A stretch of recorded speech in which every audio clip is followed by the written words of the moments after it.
வணக்கம். இது நிலா கிச்சன். இன்னைக்கு நாம ஒரு இன்ட்ரெஸ்டிங்கான ரெசிபி தான் பார்க்க போறோம். ஒரு சட்னி. இட்லி, தோசை, ரைஸ் எதுக்குனாலும் போட்டு பிசைஞ்சு சாப்பிடலாம். அப்படி ஒரு சட்னி. இது இப்போ எப்படி பண்ணலாம் அப்படின்னு சொல்லிட்டு பார்க்கலாம். அதுக்கு முன்னாடி எல்லாருமே நம்ம சேனலை சப்ஸ்கிரைப் பண்ணிடுங்க. வாங்க இப்போ வீடியோக்குள்ள போகலாம்.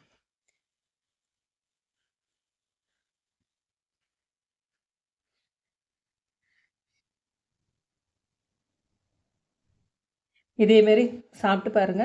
சாப்பிட்டுட்டு எப்படி இருக்கு அப்படிங்கிறத கமெண்ட் பண்ணுங்க. பேன் அடுப்பில் வச்சுடுங்க. கொஞ்சமாக ஆயில் நல்லா பொன் முருகலாக வறுத்துக்கிடுங்க. இதோட ஒரு சின்ன பீஸ் பெருங்காயம், கட்டி பெருங்காயம் போடுறதா இருந்தால் இதே போல் ஃபஸ்ட்டே போட்டுருங்க. தூள் பெருங்காயமாக இருந்தால் கடைசியில் போடுங்க. இந்த துவரம் பருப்பு வந்து நல்ல கோல்டன் கலர் வரணும். இந்த பருப்பு வறுப்படவும் பெருங்காயம் வந்து பொரிஞ்சு வர்றதுக்கும் கரெக்டாக இருக்கும்.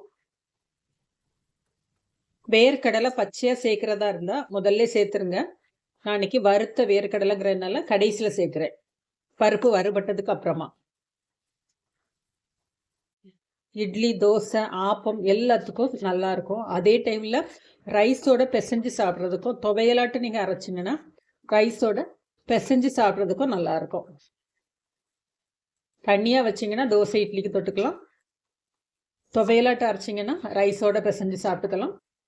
பாருங்கள், பருப்பு நல்லா செவந்துச்சு. 4 பச்சை மிளகா, 6-7 பல்லு பூண்டு.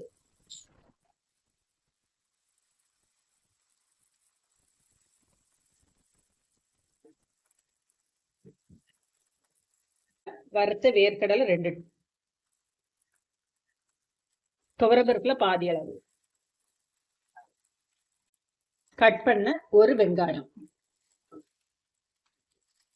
ஒரு பீஸ் புளி,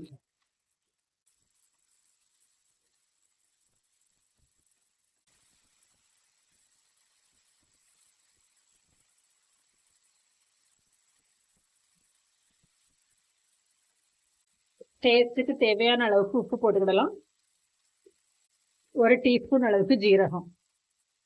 வெங்காயம் நல்லா வதங்கண்டா ஓரளவுக்கு கண்ணாடி பதம் வந்தால் மட்டும் போடும். இதோட தண்டோட சேர்த்துடுங்க மல்லித்தழை. அந்த தண்டோட வாசம் ரொம்ப நல்லா இருக்கும். மல்லியில போட்டு ஒரு 2 நிமிஷத்துல ஆஃப் பண்ணிருந்தா போதும்.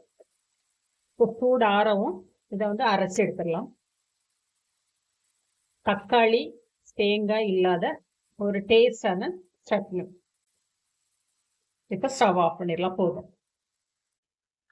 ஒரு தாளிப்பு கரண்டி அடுப்பில் வச்சு கடுகு, ஜீரகம், கருவேப்பிலை தாளிச்சாச்சு. இதை இப்போ தான் இட்லி, தோசை, ஆப்பம் எல்லாத்துக்கும் சாப்பிட்றாப்புல ஒரு டேஸ்டியான சட்னி ரெடி ஆயிடுச்சு.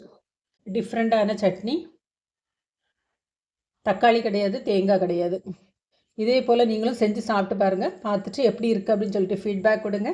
தேங்க்யூ.